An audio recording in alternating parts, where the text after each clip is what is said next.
글쎄 안 들려 들을 뉴스 없어 아무 뉴스도 귀에 들어오지 않아 듣고 또 들어도 들을 뉴스 없어 만든 게 이 프로야 이동영의 뉴스 정면 승부.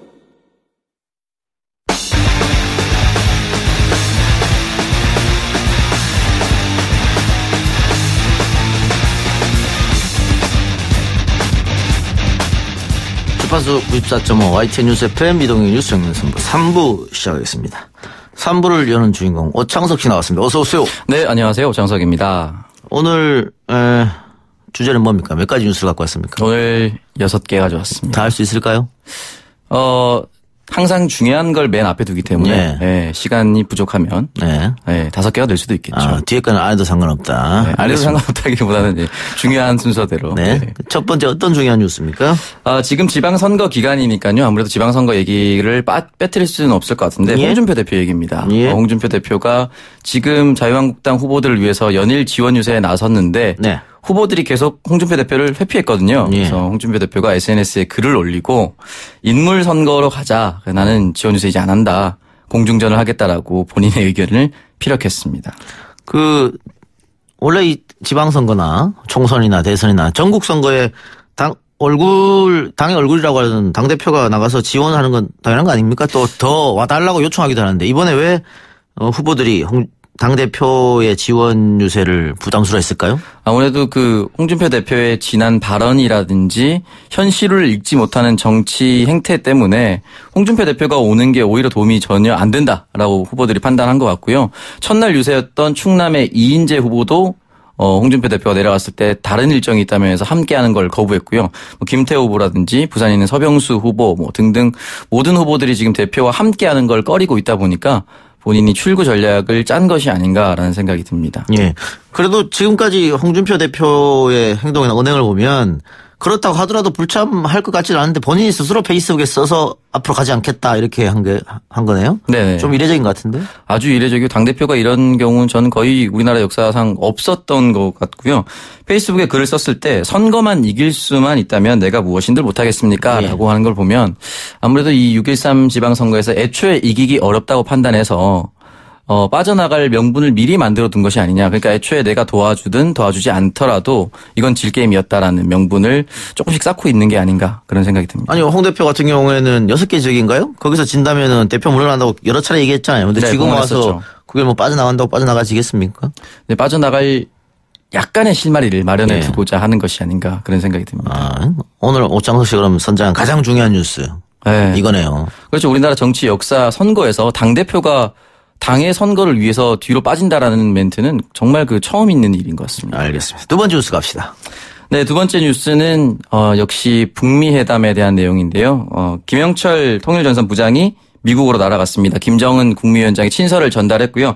트럼프 대통령 여기에 화답을 해서 만나기로 했습니다. 아무래도 이제는 트럼프 대통령도 번복하기는 어려울 것 같습니다. 6월 12일 싱가포르 회담이 결정적으로 열릴 것 같고요. 이에 대해서 과연 문재인 대통령이 싱가포르를 갈 것인가 말 것인가에 대한 의견들이 나오고 있습니다. 예.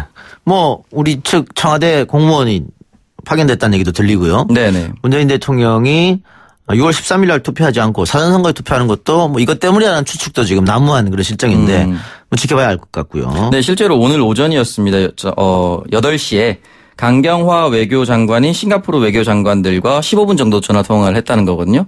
아무래도 의전이라든지 행보에 대한 사전 조율을 한 것이 아니냐라는 전문가들의 추측이 있습니다. 그런데 김정은 위원장이 편지에 어떤 걸 썼을까? 이것도 궁금해하는 사람이 많은데 공개되지 않았어요? 친서가 공개되지 않았고요. 월스트리트 저널에 따르면 서한이 앞으로도 공개되지 않을 가능성이 높은데 만나라는 의지는 확고했다는 것으로 분석되고 있습니다. 예, 그것도 익명의 소식통이니까 확실한 건 알 수 없겠고 앞으로도 공개될 것 같지는 않네요. 네, 아무래도 어떤 내용으로 협의사항이 다 들어왔을 거라고 생각해요. 6월 12일에 만납시다라는 내용보다는 앞으로 비핵화 프로세스에 대한 내용들을 구체적으로 담았기 때문에 완벽하게 공개되기는 어려울 것이다. 트럼프 대통령이 우리는 이제 프로세스를 시작할 것이다라는 얘기했거든요. 그러니까 프로세스니까 앞으로 비핵화에 대한 과정을 김정은 위원장이 거기에 대한 답변을 분명히 친서에 넣었을 것이다라는 내용이 지배적입니다. 예. 다음 뉴스 갑니다. 네, 다음 뉴스는 김생민 씨가 올해 4월에 미투 논란으로 모든 방송에서 하차를 했는데요. 예. 하차를 하면서 비난과 함께 김생민 씨가 20-30여 편의 CF를 찍었었는데 거기에 대해서 위약금을 물어야 된다. 그 위약금 금액이 무슨 20억에서 많게는 50억까지 될 수도 있다라고 했는데 오늘 발표에 따르면 광고 위약금은 전혀 없는 것으로 확인되고 있습니다. 위약금이 굉장히 많을 거다라는 얘기가 있었는데, 네. 예, 왜 하나도 없다는 거죠? 일단은 단발성 위주의 계약이었다라고 하고요. 논란 당시 이미 계약이 끝난 광고도 있었다고 합니다. 계약 기간이 끝난 광고도 있었고 조건 중에 위약금은 법정 구속일 가능성, 그러니까 법정 구속될 경우에만 물게 되는데 이건 사회적 무리만 일으켰기 때문에 그 법적인 내용은 걸리지 않았다. 그래서 위약금은 없다라고 얘기하고 있습니다. 그런데 다른 그 연예인들 논란을 일으킨 연예인을 봤으라도 그 법정 구속 안 되더라도 물어준 경우도 꽤 있었는데 네. 아마 김생민 씨가 계약서를 작성할 때 꽤 이렇게 구체적으로 한번 작성한 모양이죠? 아마 세부적으로 디테일하게 작성을 한 것으로 보이고 있습니다. 네. 오창석 씨는 혹시 조금 더 유명인사가 돼가지고 네네. 이런 계약할 때 꼭 변호사를 대동하고 계약서를 쓰시기 바랍니다. 변호사를 대동하고 쓰더라도 예. 저한테는 그런 일이 전혀 없다. 네. 어떤 큰 회사에서 오퍼할 그럴 가능성이 없다. 저는 미투에 대해서 정말 깨끗하게 살아가고 있기 때문에 평생을 제 CCTV를 제가 당당하게 살아왔기 때문에 그럴 일은 앞으로도 없을 것이다. 대부분의 사람들이 다 그렇게 살아요. 그렇지 않습니까? 그렇게 살고 계셨어요? 저요? 완벽하죠. 도덕적으로. 아, 그래요? 그럼요. 알겠습니다. 예. 어쨌든 김생민 입장으로 봤을 때는 다행스러운 일이네요. 이 사건으로 모든 프로그램에 하차를 했었잖아요. 네. 그런데 만약 위약금까지 생긴다면은 경제적으로 굉장히 심한 타격이 있을 수 있었는데 네. 이미 계약 만료된 게 많기 때문에 위약금은 없다. 네. 그래서 여기서 네티즌들이 앞으로는 베풀면서 살아가세요라고 했는데 그 의견에 대해서도 그렇게 얘기하면 안 된다. 사회적 처벌이 전혀 끝나지 않았던 것 같다라는 의견도 있습니다. 예. 다음 뉴스는요? 네, 다음 뉴스는 5.18 민주화 운동 배경으로 했었던 영화가 있습니다. 택시 운전사인데요. 여기 실제 주인공 김사복 씨 아들이 지만원 씨를 검찰에 고소했습니다. 고소 내용은 사자 명예훼손, 정보통신망법상 명예훼손인데요. 지만원 씨가 자기 홈페이지에 북한의 사주를 받은 불순단체와 내통했다. 반국가 사범이다. 라고 김사복 씨를 폄하했습니다. 그러면 사자 명예훼손이 되겠네요? 네네. 여기에 대해서 함께 지목을 당했던 지용 씨라는 분도 있습니다. 성이 지 씨고요. 이름이 용인데 이분도 함께 지만원 씨를 고소했다고 합니다. 그 북한의 사주를 받는 불순단체와 내통했다. 네. 이거는 사실을 확인하고 이렇게 지만원 씨가 글을 쓴 그건 아니겠죠? 네, 전혀 아니고요. 지금 사실 기밀 해제된 CIA 문건을 보면은 미국은 이미 북한과 무관하다는 것을 알고 있었다라고 나오고 있고요. 작년 같은 경우는 유엔 본부 뉴욕에서 5.18 국제 학술대회가 열렸습니다. 그리고 학술대회에서 임을 위한 행진곡을 다 함께 불렀거든요. 이미 북한군 개입이나 이런 것이 아니라 당시 전두환 대통령과 함께 계엄군이 자행한 만행이라는 것이 알려졌음에도 불구하고 아직도 이렇게 낡아빠진 레드 콤플렉스를 이용한다는 것 자체가 말이 안 된다고 생각합니다. 다섯 번째 뉴스는요? 네, 다섯 번째 뉴스는 권영진 대구시장 후보의 얘기인데요. 지난주 금요일에도 방송을 드렸었는데 살짝 밀칠 것 같은데 꼬리뼈가 골절됐다. 이런 식으로 나왔었는데 여기에 대해서 대구 경북 인도주의 실천의사협의회가 골절이 아니다. 골좌상이다라고 발표를 했습니다. 여기에 대해서 권영진 후보 캠프 측에서도 장원영 대변인이 골절 아니고 골좌상 맞는데 그렇게 의심이 되는 과정이다라고 해서 우리는 근데 공식적으로 그렇게 얘기한 적이 없다라고 발표를 했습니다. 아니 골절이면 지금 저렇게 다시 유세를 할 수 없겠죠. 말 그대로 걷지를 못한다고 하더라고요. 부러진 건데. 네네. 그건 아니었고 어쨌든 대구 경북 인도주의 실천 의사협의회에서 사실은 이렇다라고 이야기한 거예요. 네. 아무래도 이렇게 발표한 것이 권영진 후보가 누군가에게 밀쳐져서 넘어지고 동정표를 받으려고 했던 것을 차단하려는 의도도 있다라고 보여집니다. 알겠습니다. 마지막 뉴스 갑시다. 네, MB가 1차 재판에 출석했고 2차 재판에 불출석을 했었죠. 그래서 재판부가 연기를 했는데요. 이번에는 출석을 했습니다. 출석을 해서 건강이 좋지 않지만 앞으로는 성실하게 참여하겠다라고 했고 재판부는 힘들면 수시로 쉬고 앞으로는 저녁 6시 이후에는 재판 안 하겠다라고 밝혔습니다. 그 이명박 전 대통령이 안 먹어도 배고프지 않다. 네. 이것을 교도소에서 알게 됐다. 그러니까 잠을 자지 않아도 잠이 오지 않는다. 네, 그런 것들. 그만큼 마음고생을 하고 있다. 이런 걸 어필한 것 같네요. 네, 본인이 뭐 힘들다라는 걸 강조했는데요. 예. 사실 뭐 누구도 잠자지 말라고 얘기한 적은 없고요. 뭐 드시지 말라고 얘기한 적도 없는데 본인이 잘못한 것이 있으면 명명백백하게 밝히면 되는 거거든요. 예. 그렇게 계속 동정 여론을 확산시키거나 정치 재판으로 몰아가려고 하는데 시민들은 거기에 호도되지 않는 것 같습니다. 그런 걸 떠나더라도 안 먹어도 배고프지 않고 잠을 자지 않아도 괜찮다. 이거는 사람이 있을 수도 있는 일이잖아요. 오창석 평론가는 이런 거 겪어본 적 없나요? 저는 뭐 그렇게까지 없어요? 네. 선거에서 떨어졌을 때 괜찮았나요? 이해하겠습니다. 매우 이해합니다. 그래요. 알겠습니다. 어쨌든 이명박 전 대통령이 했던 말들이 밖으로 흘러나오는 것 자체가 어떻게 보면 언론 플레이다 이렇게 네. 볼 수도 있는 거겠네요. 네. 그리고 앞으로는 이제 매주 2차례씩 출석해서 재판을 받아야 되거든요. 예. 그때마다 또 다른 워딩을 내뿜으면서 네, 여론을 호도시키려고 할 것 같습니다. 퀴즈 갑시다. 네. 지난주 금요일 정답은 3번 6.13 투표하고 웃자였습니다. 오늘 문제 드리겠습니다. 5.18 민주화 운동을 배경으로 한 송강호 씨의 주연 영화 제목은 무엇일까요? 오늘 뉴스 프리핑에서도 말씀드렸죠. 1번 택시기사, 2번 택시 선생, 3번 택시 운전사입니다.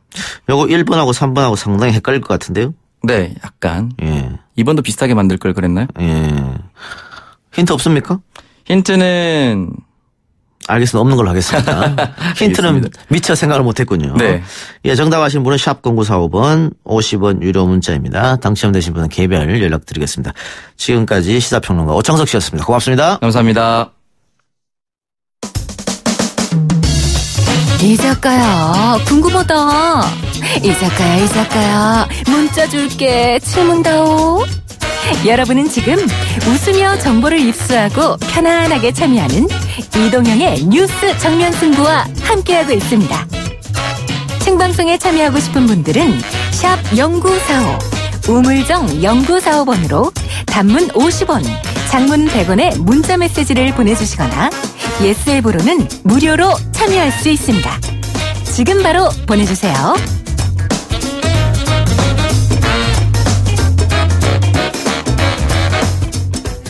문재인 정부는 병원비 걱정 없는 든든한 나라를 만들겠다 이렇게 하면서 문재인 케어 시행을 약속했었습니다. 하지만 문재인 케어 시행을 앞두고 정부와 대한의사협회의 갈등이 계속되고 있죠. 최근 대한의사협회는 문재인 케어 반대 집회까지 열게 됐는데요. 문재인 케어를 둘러싼 갈등 어떻게 풀어야 할까요? 문재인 케어의 설계자로 알려진 국민건강보험공단 김용익 이사장 연결해서 이야기 나눠보도록 하겠습니다. 이사장님 나와 계십니까? 네, 안녕하세요. 예, 네, 오랜만에 연결입니다. 그래, 오래간만입니다. 네네. 자, 대한의사협회에서 문재인 케어 반대 만만치가 않아요. 뭐 거리투쟁도 하고 있고 그러는데 네. 이 대한의협의 이런 반발 예상은 했었습니까? 예, 뭐 그럴 수 있다고 생각했죠. 예. 네. 그런데 반발에도 불구하고 문재인 케어를 꼭 해야 된다. 그 나름의 이유를 정당성을 좀 말씀 부탁드립니다. 네, 문재인 케어는 기본적으로 목표가 예. 이제 건강보험 하나만 있으면 병원비 걱정 없이 병원에 갈 수 있고, 그리고 병원비 때문에 집안이 망하는 일이 없도록 하고자 하는데 목적이 있습니다. 그래서 이제 건강보험 보장성을 획기적으로 확대해서 더 이상 건강비 걱정 없게 하자는 그런 절실한 문제를 풀기 위한 것이기 때문에 예. 이거는 꼭 해야 한다고 생각을 하고 있습니다. 예. 지금까지는 뭐 건강보험에 가입돼 있다고 하더라도 네. 그 비급여 항목에 대해서는 환자가 어느 정도 금액을 내야 되기 때문에 네. 그 비급여 항목을 급여하겠다 이런 얘기 아니겠습니까? 그렇죠. 비급여만 가지고도 가계 파탄이 일어날 정도의 진료비 부담이 생길 수 있기 때문에요. 예. 그렇다면 언제부터 시작하게 되는 거죠? 이미 시작해서 진행을 하고 있죠. 네.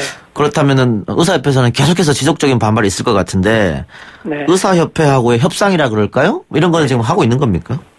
의사협회하고는 이제 복지부도 지속적으로 협조를 하고 있고요. 예. 그 다음에 이제 내년도 수가에 대해서 건보공단과 이제 의협, 치협, 뭐 약사, 뭐 병협 등등이 협상해서 수가를 정하게 돼 있거든요. 예.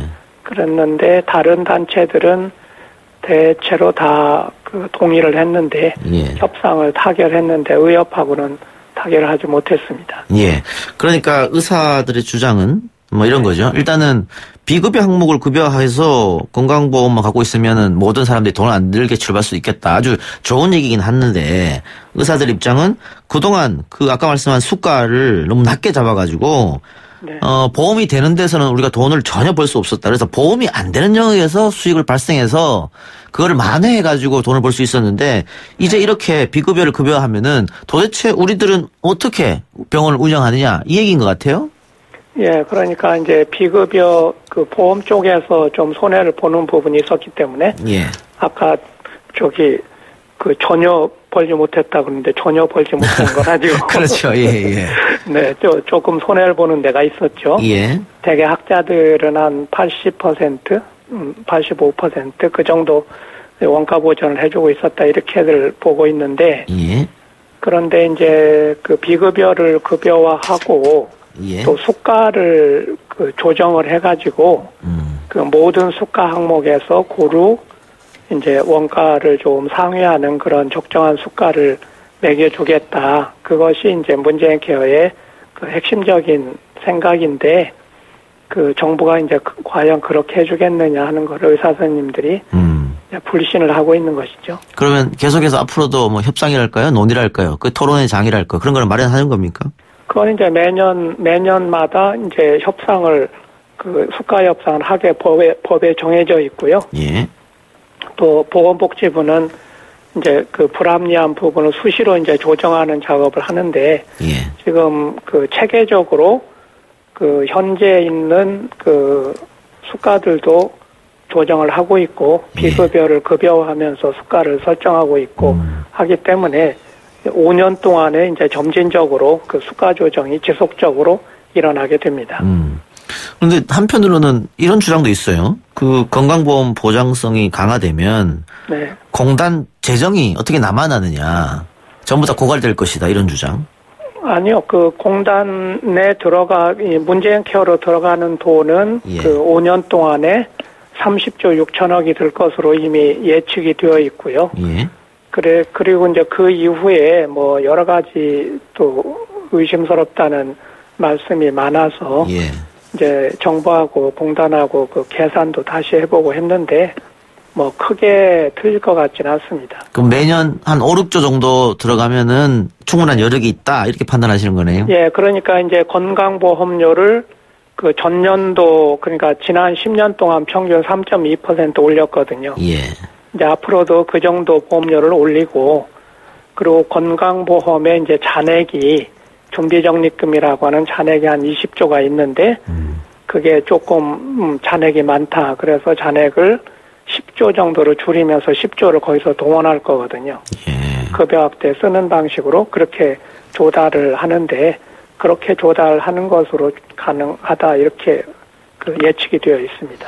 그런데 그 우리 사회가 지금 고령화 사회, 조금씩 뭐 네. 초고령화 사회로 들어간다고 하는데 네. 그렇게 되면은 지금 추측하고 있는 예측하고 있는 그 재정보다 더 많은 돈이 들어갈 것 아닌가? 그거는 이제 그 문재인 케어에 관한 재정 문제가 아니고요. 예. 고령화 사회에 대응하는 그 재정 계획 이거는 전혀 별도의 것입니다. 문재인 케어는 이제 문재인 케어라고 하는 일종의 그 프로젝트에 대한 돈 계산을 그 정책 부분에 대한 돈을 계산하는 것이고 예. 이제 2020년이 지나가면 이제 그 베이비붐 세대가 고령자로 들어가기 때문에 예. 굉장히 고령화 속도가 빨라지는데 그런 고령화 때문에 들어가는 돈 그거는 그 별도의 것이죠. 그러니까 문재인 케어가 건강보험 개혁의 전부가 아니거든요. 예, 그건 별개의 문제다. 네네. 그런데 어쨌든 매년 5, 6조 정도의 돈이 들어간다고 하면 5년간 30조 6천억이요. 네. 그 건강보험료가 올라가는 거 아니야, 인상되는 거 아니야 이렇게 걱정하는 분들이 계세요. 그러니까 3.2%씩 올리겠다고 했잖아요. 예. 거기다가 추가 부담을 해야 되는 거 아니야. 왜냐하면 이게 돈이라는 게 네. 돈이 어느 정도 들어간다는 건 아까 뭐 예측을 하셨다 그랬지만 꼭 그렇게 들어맞는 게 아니지 않습니까? 그렇죠. 그러니까 예측은 뭐 이제 틀릴 수밖에 없잖아요. 예. 정산을 해보면. 예.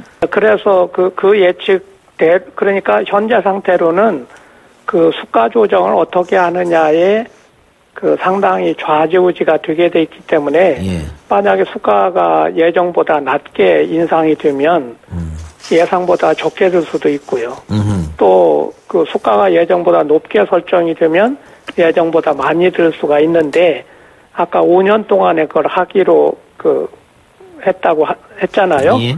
그러니까 이제 그거를 금년부터 이제 한 해 가다 보면 훨씬 더 근접한 예측이 나오지 않겠어요? 예. 그래서 만약에 더 들게 생겼다 그러면 그때는 국민들께 말씀을 드리고 또 양해를 구하고 그 절차가 있어야 되겠죠. 그럼 국민들을 설득할 어떤 명분이나 시간도 필요하겠네요.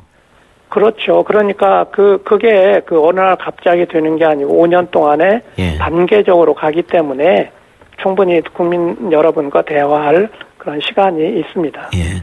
그러면 이런 건 어떨까요? 비급여를 급여화해서 네. 혹시 각종 검사 지금까지는 돈이 들기 때문에 못하는 검사를 돈이 안 드니까 막 한다 이렇게 그런 일은 없을까요?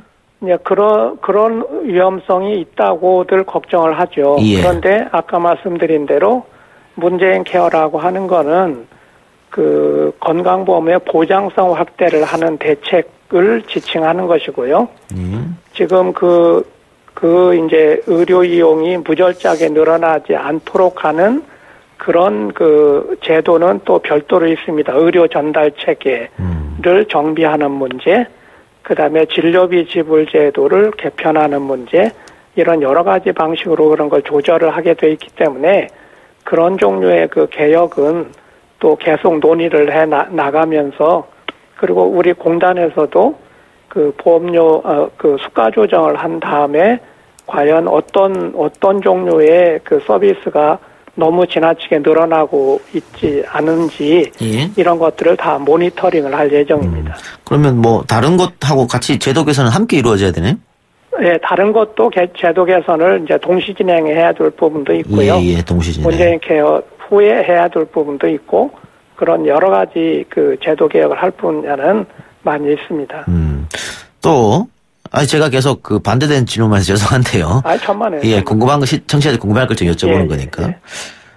이렇게 비급여가 급여가 되면 지금 민간에 보험을 많이 들고 있잖아요. 네. 건강보험 하나만 가지고 안 되니까. 네. 그럼 민간 보험 역할이 없어진다. 이런 이야기도 있어요. 그렇게 하기 위해서 문재인 케어를 하는 겁니다. 예. 그러니까 지금은 건강보험 하나로 안 되니까 건강보험을 적용을 받고도 가게가 파탄되거나 크게 이 피해를 볼 수가 있기 때문에 그런 두려움 때문에 민간보험을 실손보험을 추가로 드는 것이거든요. 예.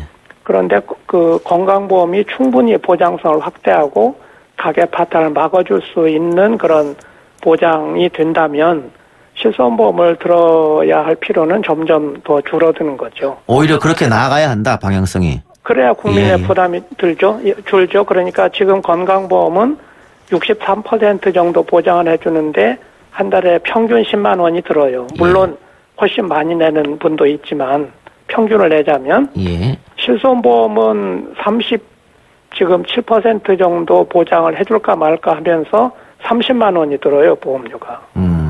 그러니까 그거는 굉장히 부담을 주는 거기 때문에 우리가 국가라는 게 뭐예요? 그런 부담을 줄여주도록 노력을 하는 거잖아요. 네네, 알겠습니다. 네. 다음 달부터 건강보험료 부과 체계가 조금 바뀐다고 하는데 우리가 늘 지역가입자, 직장가입자 하면서 누구는 많이 내고 누구는 적게 내고 이런 얘기 많잖아요. 그래서 이제 그 문제 때문에 이번에 부가체계를 대대적으로 개편하는데요. 이것도 이제 굉장히 긴 시간 동안 준비를 했습니다. 몇 년을 준비했는데요. 직장 가입자하고 지역 가입자가 이 격차가 꽤 심했죠. 예를 들어 지역 가입자는 재산에도 부과를 하고 그렇죠. 자동차에도 부과를 하고 이랬잖아요. 그래서 이제 불만이 많았는데 지역 가입자들의 재산 부분이나 자동차 부분은 대폭 줄이고 이제 소득에 따라서 이제 보험료 부과를 하는 방식으로 가서 양자의 격차가 훨씬 줄어들게 됩니다.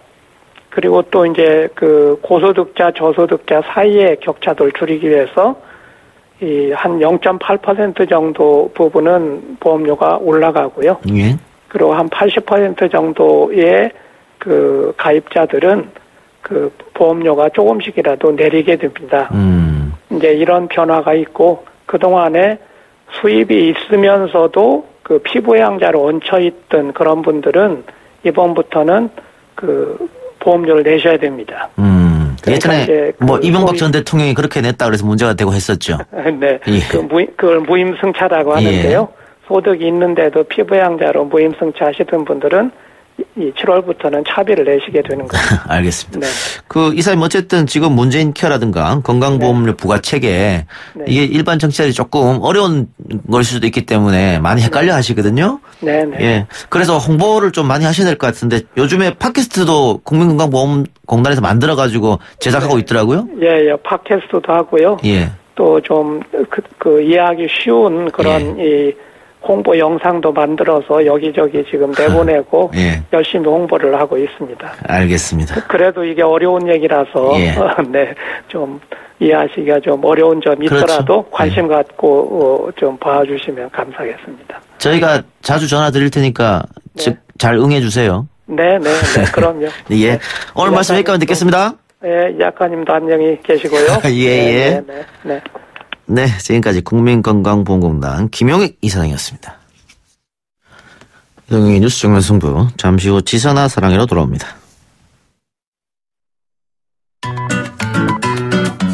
뉴스 신동, 이 작가와 함께하는 비포장 뉴스 해학, 뉴스 정면 승부.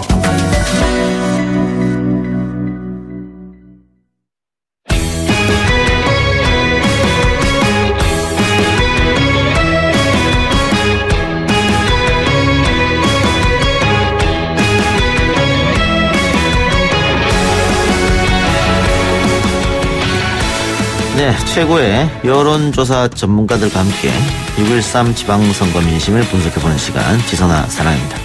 최고의 여론조사 두 분입니다만은 요즘에 여론 조작 전문가로 네, 그렇습니다. 예, 홍준표 대표가 여론조사에 대해서 연일 이거는 좀 문제가 있다, 조작이다 이런 식의 공격을 하는 것 같아요. 또 지난 2일 자신의 페이스북에도 그런 글을 올렸습니다. 그러면서 지금 권순정 실장이 재직하고 있는 리얼미터 조사를 언급했어요. 네, 소개부터 해주시죠. 소개도 안 했나요? 네. 오피니언 라이브 윤희용 여론분석센터장 그리고 리얼미터 권순정 조사 분석실장 나오셨습니다. 어서 오세요. 네, 안녕하십니까. 예, 오늘 잘하셔서 조작 전문가에서 탈피하시고요. 자, 경남 MBC하고 리얼미터가 조사를 해서 800샘플을 조사했는데 네. 문재인 지지자가 400명 응답하고 홍준표 지지자는 절반인 200명 응답했다. 네. 근데 경남은 지난 탄핵 대선에서 그 악조건 하에서 내가 이겼던 지역이다. 홍준표 대표의 말입니다. 네. 그러면 내 지지자 응답이 당연히 많이 나와야 하는데 왜 절반밖에 되지 않느냐. 이거는 국민들을 현혹하고 있는 거다. 답변하십시오. 네, 알겠습니다. 그러니까 홍준표 대표의 말은 이것을 원하는 겁니다. 그러니까 본인의 득표율이 나올 때까지 여론조사를 계속 해야 된다는 거거든요. 그럼 지금 예를 들어서 1000명을 조사를 하는데 200명밖에 안 나왔어요. 그러면은 400명이 나올 때까지 본인의 득표율 나올 때까지 계속 조사를 해야 된다는 겁니다. 그러면은 본인의 찍었던 사람들이 늘어나면 늘어날수록 문재인 후보나 다른 후보를 찍는 사람들도 그러니까 알들이 이제 무작위로 조사를 하니까 계속 늘어나지 않겠습니까? 예. 그럼 비율은 똑같아요. 그러니까 비율을 맞추려고 한다면은 본인을 찍었던 사람들이 추가되는 반면에 나머지 찍었던 사람들 같은 경우는 잘라내야 됩니다. 예. 이게 무슨 또 다른 조작이 아니겠습니까? 그러니까 만약에 그렇지 않고 가중치를 준다고 해보자고요. 근데 가중치를 준다는 것은 그 정도 못 받았는데 예. 실제 득표율에 맞춰서 그 갭들을 보정하는 거죠. 보정을 한다는 건데 가중치를 주는 방법도 문제가 있습니다. 이제 가중치를 줄 때는 두 가지 가중치 기준이 있어요. 고정돼 있어야 됩니다. 남성, 여성처럼. 그리고 고정돼 있을 뿐만 아니라 응답자의 응답에 따라서 그러니까 거짓 응답이라든지 그런 것으로 인해서 바뀌어서는 안 됩니다. 예.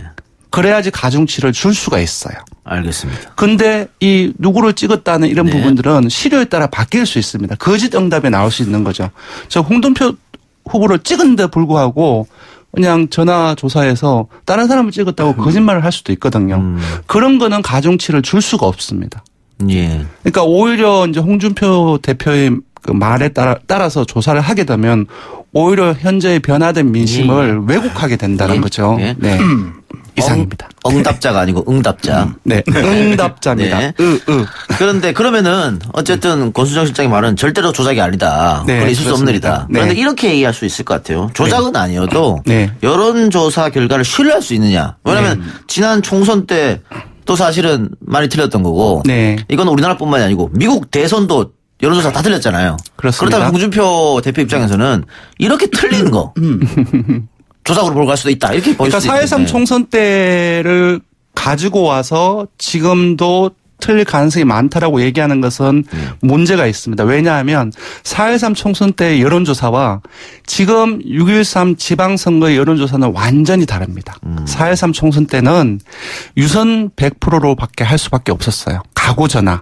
주로 가정주부나 어르신들이 많이 받고 주로 경제활동을 하는 학생까지 포함해서 외부에 나가 있는 사람들은 전화를 받을 수 없는. 근데 지금은 가상번호를 본격적으로 처음으로 대단위로 사용하게 된 것이 이 바로 6.13 지방선거 여론조사입니다. 예. 그래서 가장 중요한 거는 뭐냐 하면은 기본적으로 골고루 사람들한테 응답을 받아야 되는데 유선으로만 한정하면은 골고루를 받을 수 없다는 그렇죠. 거죠. 예, 예. 근데 무선 가상번호를 섞게 되면은 훨씬 더 골고루 된 응답을 받을 수 있습니다. 즉 4.13 때의 여론조사와 지금의 여론조사는 완전히 다릅니다. 다르다. 네. 일단은 이제 그 여론조사에서 왜 이제 당선된 사람들 높게 나오고 이제 패배한 사람들 적게 나오냐. 홍준표 후보가 경남에서 자기 득표율보다도 훨씬 적게 나온다라고 하는 것 있는데요. 이것은 통상의 조사에서 흔히 나타나는 현상입니다. 예. 그러니까 문재인 대통령의 찍었다 지난 대선에서 그것도 지난번 득표는 40% 초반대였거든요. 근데 실제로 막 이제 60% 가까이 나오게 되는데 이것은 이제 응답한 사람들이 다수에 포함하고자 하는 그런 심리가 작동하고 그래서 이제 약간 거짓말을 하는 경향이 있다라고 하는 것들을 대체로 이제 받아들여지는 상황이에요. 그래서 과거에 이건 이번만 나타났던 현상은 아니고 과거에 이제 항상 박근혜 대통령 당선됐을 때 이후의 조사들 또는 이명박 대통령 당선됐을 때 이후의 조사들에서도 동일하게 이제 나타났던 흐름들이라는 것. 그래서 특별한 현상은 아니라는 점을 말씀드리고 싶고 또 이제 방금 말씀하신 이제 4.13 총선 과거에도 여론조사가 이제 틀렸던 경우들이 있는데요. 특히 지난번 총선하고 2010년 지방선거 이렇게 얘기를 많이 합니다. 그런데 여론조사가 틀렸다 실제 결과와 이런 흐름들이 보면은 실제로는 뭐냐면 진보 성향층의 응답에 표집을 잘 못했기 때문에 나타난 현상들이 일관되게 흐르고 있어요. 예. 그러니까 고령층이라든가 보수성향층이 있는 분들, 집에 잘 있던 분들의 응답이 잘 못 잡혀서 틀렸던 것이 아니라 외부 활동성이 큰 진보적 성향에 좀 가깝다고 볼 수 있는 직장이나 학생층들의 응답을 많이 표집을 못했기 때문에 일관되게 틀려왔던 것이고 그것을 보완하기 위한 것이 한국 여론조사의 발전의 흐름들이었던 거예요. 지금 많이 얘기하고 있는 휴대폰 안심번호를 사용하는 것도 그것을 보완하기 위해서 이루어진 것이에요. 그런데 지금 여론조사 결과가 이전처럼 틀릴 수 있다고 얘기하는 건 그 가능성을 부정할 수는 없습니다만은 그걸 보완하기 위해서 이루어져 왔던 것이기 때문에 이전에 나타났던 오류의 현상처럼 크게 나타날 가능성은 지금 현재로서는 높지 않다. 이렇게 보겠습니다. 윤 센터장님의 말씀에 정말 전적으로 공감을 하고요. 같은 업계 사람이니까 공감하죠. 한마디만 더 할게요. 이와 관련해서 한마디만 더 말씀드리자면 하세요. 예. 19대 대선 작년에 기억하시죠? 예. 그때 탄핵 직후에 이루어졌잖아요. 그때 조사를 보면 박근혜 대통령을 찍었던 사람들이 엄청나게 줄어들어서 응답을 했어요. 예. 근데 그때는 어떻게 했냐면 홍준표 대표의 말대로 하자면은 박근혜 대통령을 찍었던 사람들이 나올 때까지 그 정도 비율이 나올 때까지 계속 조사를 해야 돼요. 그래야지 옳게 되는 거예요. 그 주장대로 따지면. 근데 그때 그렇게 하지 않았어요. 예. 그대로 들어오는 대로 조사를 해서 통계처리를 해서 조사 결과를 냈는데 아시다시피 19대 대선에서 여론조사의 예측치들은 거의 그 출구조사와 마찬가지로 거의 비슷하게 나왔습니다. 한 가지 제가 말씀드리고 싶은데. 뭐 그렇게 억울하세요? 지금 이제 사이 홍준표 또는 사이 보수층 얘기를 많이 하잖아요. 이것은 정말 남발해서는 안 되는 표현이거든요. 이것은 선거 사후적 개념으로 사용해야 되는 것이에요. 그러니까 사전에 있었던 여론조사 결과들과 선거 결과가 불일치했을 때 왜 틀렸을까라고 했을 때 아마 샤이층이 존재하지 않았을까 그랬던 것 같다라고 이제 얘기하면서 사후적으로 분석할 때 쓰는 것인데 이건 사전적으로 너무 많이 쓰게 되면은 안 되는데요. 왜냐하면 이것은 단순히 자유한국당 등 보수 정당의 문제만은 아니고 가령 진보 정권이 정권을 잡았다고 하더라도 잘못하는 일이 있을 수 있잖아요.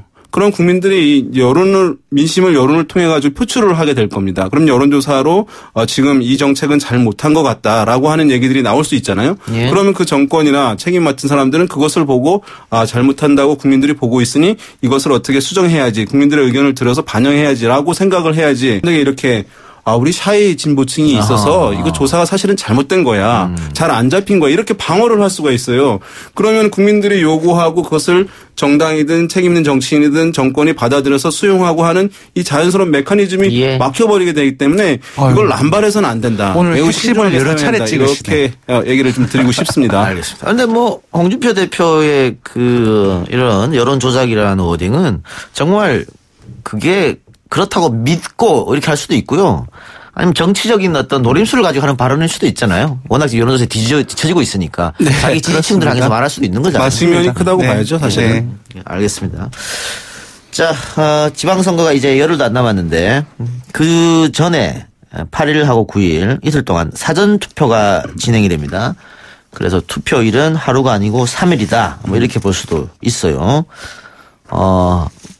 지금까지는 어떻게 이 사전투표율이 높으면은 진보 진영이 좀 유리했죠. 아무래도 젊은 층이 빨리 투표를 하니까. 그렇죠. 옵션이 하나 더 늘어난 것이고 옵션은 주로 그 노령층보다는 젊은 층한테 훨씬 더 유용하게 사용되었고 이전에도 그렇고 지금의 여러 가지 조사 결과를 봐도 사전투표에 응할 의향이 많은 층들은 주로 20, 30대들입니다. 네. 젊은 층이다 보니까. 그런 측면에서 정부 여권에 유리할 가능성이 높죠. 그런데 이번에 자유한국당에서도 우리 지지자들 사전투표 많이 해라. 독려하더라고요. 그만큼 이제 보수층들의 어떤 결집도가 상당히 약화되어 있음을 인정하고 있는 거죠. 알고 있는 것이죠. 그거 어떻게 알았는지 모르겠어요. 그런 조사에서 잘 안 잡히는 걸 통해서 알았을 텐데. 그런데 그 보수 정당을 지지하는 그 장년층 같은 경우에는 이 투표일을 벗어나서 미리 한다는 거에 대해서 굉장히 불신이 좀 있는 것 같아요. 사전투표가 아무래도 이제 진보 성향층 젊은 층들에게 유용하게 활용되었던 것인데요. 이게 실제로 효과는 20대들한테 가장 큽니다. 왜냐하면 한국에서 30대 이상들은 주소지와 주민등록 주소지와 실제 거주지가 일치해요. 그래서 사전투표에 하는 거는 당겨서 투표하는 효과가 이제 상당히 큰데 20대 같은 경우에 상당 부분은 주민등록 주소지와 본인의 실제 거주지가 불일치하는 경우가 많습니다. 고향은 부산이고 학교는 서울이고. 그렇죠. 또 반대로 직장 초년생들도 주소를 잘 안 옮기는 경우도 있거든요. 제가 데이터를 들려드릴게요. 그렇죠. 그렇기 때문에 이제 이 20대들의 투표를 높이는 효과가 사전투표에 있기 때문에 보수층에서는 이 사전투표 도입에도 상당히 어쨌든 좀 부정적인 인식들이 초반에 있었던 것이거든요. 그렇게 활용되다 보니까 좀 부정적인 인식이 있는 것인데 이번 같은 경우는 어쨌든 사전투표에도 보수층들, 고령층들을 많이 투표 참여하기를 바라는 마음에서 활용을 하려고 하고 있는 것으로 보입니다. 자, 데이터. 그러니까 홍준표 대표가 이제 비판을 했었던 MBC 경남과 리얼미터의 조사에는 그런 게 있습니다. 언제 투표할 것인지. 그때 봤더니 20대가 본투표보다는 8, 9일 사전투표 의향이 절반 이상 높게 나왔어요. 그것을 뒷받침하는 부분들이 있고 저는 그렇게 생각합니다. 그 조사에서 60대 이상의 본투표 비율이 무려 75% 정도가 나왔거든요. 그렇게 된다고 한다면 6.12 싱가포르 그 정상회담 바로 다음 날에 투표를 하게 되는 겁니다. 만약에 그 자유한국당을 지지하는 사람들이 본투표에 많이 참석하게 된다면은 바로 전날 있을 영향들 때문에 많이 표가 민주당 쪽으로 가지 않을까라고 하는 그런 어떤 생각들이 지금 작용돼 있지 않나 그럼 싶어요. 정치적 계산이 좀 들어가 있다. 맞습니다. 저는 그렇게 생각합니다. 그렇게까지 생각을 했을 수도 있겠네요. 생각할 수 있는 것 같고요. 그 아까 우리가 그 오창석의 뉴스 브리핑에서도 얘기를 했는 것 같은데 홍준표 대표가 지방 전국 선거 지원 유세를 하지 않겠다라고 했습니다. 당 대표가 이 선거에 지원수를 하지 않는다. 상당히 이례적인 일인데 이게 영향이 있을까요, 없을까요? 어디예요? 선거에. 지금 뭐냐면은 민주당 강병원 대변인 같은 경우에는 차라리 홍준표 대표가 막말 유세를 이어가는 것이 더 낫다 이렇게 얘기하고 있거든요. 그러니까 이제 홍준표 대표가 개성이 워낙 강하다 보니까 또 발언도 수위도 세고 하다 보니까 이제 호불호가 명확히 갈리는 측면들 보수층 내에서도 좀 발견이 되는 상황들이 있으니까 이제 유세장에 동원되었던 또 유세장에 이제 보러 왔던 유권자들이 그럼 이제 불만들을 표출을 하니까 이제 해당 지역에 있는 후보들이 당대표와 함께 서지 않으려고 하는 그래서 이제 유세장에서 사라지는 뭐 이런 현상들이 이제 있다고 보도가 되고 있는 것인데요. 그래서 이게 이제 통상 민주당의 이런 이제 야당의 후보들 같은 경우는 이렇게 얘기하는 것들도 실제 많이 있어요. 뭐냐 하면 여당의 후보를 공세를 하는데 홍준표 대표를 같이 거론을 하는 경우들이 많아요. 그러니까 여당의 뭐 어느 후보와 또 여당의 대표 홍준표 대표 이렇게 얘기하듯이 선거운동 때 이렇게 많이 얘기를 하게 되면서 반감을 가지고 있는 유권자들의 호응을 이끌어내려고 하는 경우들이 있을 정도로 홍준표 대표가 실제 대중적으로도 반응이 이제 열광하는 층들이 있겠습니다만은 부정적으로 보는 사람들이 많이 있기 때문에 이런 현상이 나타났는데 당대표가 사실은 선거운동에서 매우 훌륭한 자원이거든요. 예. 당대표가 한번 출동하게 되면 정말 이제 그 지역에 있는 후보들이 다 뭐 기초 후보들까지 광역 후보들까지 참여하게 되면서 유권자들 동원력이 상당히 크기 때문에 전국을 돌는 그 유세 일정들을 매우 꼼꼼하게 차고 이제 모시려고 하는 그런 이제 계획들이라든가 요청들이 엄청 많아서 일정 짜기가 원래 어려운 것인데 이렇게 실제 현장 유세 지원 유세를 가지 않는다는 것 정말 이제 특이한 현상이고 그래서 아마 그 개별 지역의 후보들이 정말로 이제 그 거부감 의사 표시를 많이 좀 하고 있기 때문에 그런 것 아니겠나 이렇게 분석해 볼 수 있겠네요. 예. 그리고 사전투표 얘기를 우리가 했습니다만 2016년 총선에서 사전투표율이 12.19. 그렇죠. 그런데 대선에서 26.1로 훌쩍 뛰어올랐단 말이죠. 네. 그거는 뭐 사전투표 캠페인도 했었고. 네, 맞습니다. 사전투표를 모르는 사람도 사전투표 되는구나. 또 굉장히 편리성. 네. 직장에서 퇴근하고 바로 거기서 하면 되니까요. 네. 이런 것 때문에 많이 높아진 걸로 보이는데 어떻습니까? 이번 지선에서도 20%를 넘길까요? 아까 그 데이터를 소개시켜드리면은 경남도민을 대상으로 한 조사이긴 하지만 사전투표 의향이 3명 중 1명 정도로 나왔어요. 30%가 넘는다는 얘기죠. 물론 그 조금 감안을 해서 이제 그 분석을 해야 되겠지만 예전 4년 전에 10%대보다는 훨씬 높아지지 않겠냐. 저는 그렇게 예상을 합니다. 네. 높아진다? 네. 네. 그렇죠. 이 사전투표는 뭐 이제 보편화가 된 상황이기 때문에요. 네. 지난번 지방선거, 4년 전 지방선거는 11% 정도였거든요. 그거에 비해서 이제 훨씬 높아져서 저도 20% 가까이 사전투표 나오지 않겠는가 예상을 해볼 수 있겠습니다. 예. 선거는 또 프레임 전쟁이라고도 하는데 지금 사실 대통령 지지율이나 민주당 지지율이나 이런 걸 보면 자유한국당이 프레임으로 뭘 전환을 하려고 해도 쉽지는 않은 것 같아요. 너무 높기 그렇습니다. 때문에. 네. 대통령 지지율을 하고 민주당 지지율이. 근데 어쨌든 자유한국당은 문재인 정부 경제 심판론을 꺼내들었습니다. 맞습니다. 예. 그거는 뭐 바른미래당도 마찬가지 경제가 문제야 뭐 이런 걸 꺼내는 것 같은데 1년 됐잖아요, 문재인 정부가. 그렇습니다. 1년 동안에 경제를 파탄냈다, 실패했다. 이게 과연 통할 것인가, 이 프레임이. 그러니까 기억하시겠지만 사실은 이 프레임 자체가 중간에 바뀌었습니다. 자유한국당. 예. 나라를 통째로 넘기시겠습니까? 안보 프레임이었죠. 안보 프레임 또는 그 위장 평화론에서 이제 경제 심판론으로 사실 넘어온 거거든요.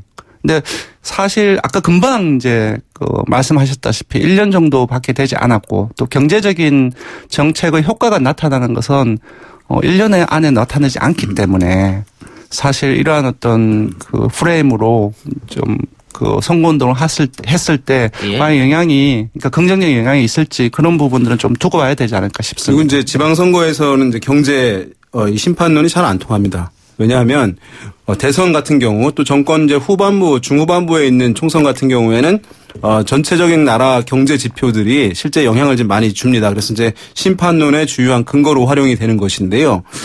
지방선거 같은 경우는 이제 어떤 이게 작동하냐 하면은 그 지역 안에서의 경제를 생각하게 됩니다. 예. 그러니까 전체 나라 경제 전체의 성적이 어때서 그것을 평가하는 선거로 진행되는 것이 아니라 우리가 살고 있는 지역에 그 광역이든 기초든 그 지역의 지역 경제를 가장 잘 활력을 불어넣을 수 있는 인물, 또 지역에 있는 현안을 가장 잘 해결할 수 있는 인물, 그리고 지역의 중앙정부로부터 지역의 예산을 가장 많이 끌어올 수 있는 인물. 그러니까 지역 내에서 뭘 할 수 있는 인물로 생각하다 보니까 이게 이제 여당 후보 프리미엄이 작동하게 되는 측면이 있어요. 그래서 전체 어떤 경제적인 평가, 이분 경제 상황에 대한 평가 이 부분이 임기 초여서 제약되는 부분도 있는데 지방선거에서는 특히 또 제약되는 현상들이 과거에도 많이 있어서 야당에서는 아마 이제 이 북한 관련한 이 프레임을 맨 처음에 내서서 잘 먹히지 않기 때문에 이걸로 변환시킨 것인데 이것도 사실은 생각만큼 그렇게 잘 유권자들에게 호응을 얻어서 표심으로 이제 연결될지 여부에 대해서는 좀 의문이 있을 수밖에 없는 측면이 있습니다. 그러니까 유권자들도 알거든요. 너무 짧거든요. 네. 짧은 기간 동안에 그것을 가지고서 심판론으로 얘기를 하기는 좀 과하다는 생각을 할 수도 있을 것 같습니다. 다만 이제 어떤 부동산 관련해서 이제 좀 재산이 많으신 분들 같은 경우 부동산 규제 심화에 대한 반감들 네. 그리고 이제 또 아주 예민하신 분들도 있어요. 주부라든가 이런 분들 같은 경우는 좀 물가가 오르고 이런 부분에서는 이거 효과가 또 전혀 없는 것이라고는 할 수 없는 측면은 이제 있는 것인데 과연 판세를 전체적으로 뒤바꿀 수 있을 정도의 프레임으로 작동할지 그것은 이제 아직 그런 현상은 뚜렷하게 나타나고 있지는 않은 그런 상황이라고 하겠습니다. 예. 방금 얘기한 시간도 별로 없고요. 네. 그런데 또 시간이 문제인 게 하나 또 있습니다. 야당이 단일화를 할 수 있느냐 없느냐. 이것도 시간의 문제거든요. 네. 계속 우리 출연할 때마다 예. 거의 단일화 얘기를 했을 것 같은데. 왜냐하면 지금 네. 여론조사 수치로 나타나는 거 보면 네. 단일화가 안 된다면은 네. 그 원사이드 게임으로 끝날 확률이 높잖아요. 근데 단일화를 해도 네. 원사이드 끝날 확률이 높습니다. 지금 여러 한두 가지의 조사가 아니라 대부분 조사가 그렇게 나와 있기 때문에 누차 이제 얘기가 되었지만 단일화 가능성이 높지는 않다라고 봐야 될 것 같습니다. 네. 만약에 단일화해서 굉장히 근접할 수 있다라는 조사가 나오면은 건물사를 살 수는 있겠네요. 네. 만약에 근접을 한다라고 한다면은 어느 정도 한 15%포인트 안쪽으로 붙어야 되는데 예. 서울이라든지 예. 서울이라든지 그 경기 이쪽에 대입을 해봐도 예. 그렇게 되기는 힘든 조사 결과들이 많이 나오고 있습니다. 사전투표가 이제 나흘 앞으로 다가왔잖아요. 예. 그 전에 시간이 없습니다. 이건 이제 여론조사 방식으로도 사실은 제가 봤을 때는 물리적으로 시간이 부족하고 그 안에서도 이제 대상을 누구로 할지 표현을 어떻게 할지 이 논의가 최소한 하루는 걸리거든요. 단판. 그래서 지금은 단판에 의한 일방적 양보 아니면은 사실은 사전투표 전에 물론 이제 사전투표 이후에 한다면은 시간적 여유는 아직 있다고 할 수 있는데 투표가 진행된 다음에 한 달 하는 것은 그렇죠. 말이 안 되니까. 네. 지금 봤을 때는 단판에 의한 일방적 양보 외에는 방식이 없다 이렇게 보는 것이 맞겠습니다. 그런데 일반적 양보를 할 수 있는 사람이 없잖아요, 지금. 네. 그건 모르죠, 정치라는 거는. 아, 그런가요? 예. 한번 지켜볼까요? 예, 한번 지켜보겠습니다. 진행자 역할까지 하려고 하세요. 아, 그런가요? 죄송합니다. 지켜보겠습니다. 제가 하는 거니까. 아, 죄송합니다. 예, 맡겨진 롤 열심히 하시기 바라고요. 지금 더불어민주당 같은 경우에는 TK 를 좀 포위하는 그게 목표지 않습니까? 대구 경북만 내주고 나머지는 다 이기겠다. 네. 이런 목표가 있는 것 같은데 거기에 지금 가장 위험한 곳이라고 할 수 있는 게 바로 제주도입니다. 제주도는 여론조사에서 유일하게 야당이 좀 앞서는 걸 무소속이지만 앞서는 걸로 나오는데 그렇습니다. 그래서 그런지 원희룡 현 지사죠. 예, 원희룡 후보가 민주당에 입당할 수도 있다 이런 얘기 자꾸 하는 것 같아요. 네. 그건 어떻게? 그러니까 선거 전략이죠. 사실 전략 중에 하나다. 예. 제주도에 이제 민주당 지지율 보면은 이제 50%를 월등히 넘는 이제 조사 결과들이 많이 있어요. 예. 그러니까 여당 이제 우호층들이 많이 있는 것이죠. 그런 상황에서 지금 여당 후보의 지지율은 좀 제약되고 있는 그런 상황에서 네. 경쟁하고 있는 상황에서 문재인 대통령의 우호층 그리고 여당 지지층들에게 본인이 지금 무소속이지만 여당과 이제 친밀하게 갈 수 있다라고 하는 시그널을 전달함으로써 그 여당의 지지층들이 제주도는 어쨌든 지역 정서에 있는 것이니까 그 상대편인 이제 문대림 후보에 가는 것을 최대한 좀 방어해 보고자 하는 그런 전략에서 이 얘기를 하고 있는 것이라고 할 수 있겠고 또 저기 원희룡 후보가 지난번에는 노무현 전 대통령 탄핵에 참여했던 걸 굉장히 가장 후회스러운 일이다라고 얘기한 것도 전략이다. 같은 이제 맥락에서 사실은 이것을 하고 있는 것이라고 볼 수가 있겠죠. 또 무소속으로 유시민 작가랑 사진 찍은 것을 또 맞네요. 올린 것도 그것도 봤습니다. 다 이게 좀 네. 약간 일관되어 있는 그런 전략적인 측면 고려가 있다고 보겠습니다. 네. 무소속으로 탈당했잖아요. 예. 그거의 연장선상입니다. 어느 한쪽에 매이지 않는다는 것은 다른 표들을 가지고 오겠다는 것인데. 그럼 바른미래당이나 자유한국당 당적을 그대로 가지고 네. 했었다면은 이런 결과 안 나올 수도 있었겠다고 보시면 되겠네요. 그렇죠. 예, 알겠습니다. 예. 의견 잠깐 보고 갑시다. 문자 메시지 9708님께서 나오신 분들 모두 참 말씀 쉽게 하시네요. 쏙쏙 알아듣고 듣고 쉽게 재밌네요. 이런 의견이 있었고요. 또 팟빵 앱으로 다들 천국으로 꺼져님 여론조사 발표 며칠까지냐 이거 많이 궁금해하세요. 언제까지 그 여론조사를 발표할 수 있잖아요. 여론조사는 많은 분들이 오해를 하시는데 6일 그러니까 수요일이죠. 6일까지만 조사한 것은 예. 7일이나 8일이나 9일이나 10일 언제 발표를 해도 상관이 없습니다. 그러니까 조사는 6일까지만 되는 거네요. 단 7일에 넘어가서 한 응답이라도 받았으면 안 된다. 그 조사는 7일, 8일, 9일 이렇게 발표를 못 합니다. 그러면 선거 전 6일 이내에 조사한 걸 조사를 한 발표하는 거. 걸 못하는 예, 거예요. 6일 이내 알겠습니다. 예. 자 그럼 두 분 이야기 오늘 여기까지 듣겠습니다. 저희 다음 주에 뵙죠. 네. 고맙습니다. 고맙습니다. YTN 뉴스 FM 이동의 뉴스 정면 승부 오늘 준비한 소식은 여기까지고요. 저는 내일 다시 찾아뵙겠습니다. 편안한 밤 보내시기 바랍니다.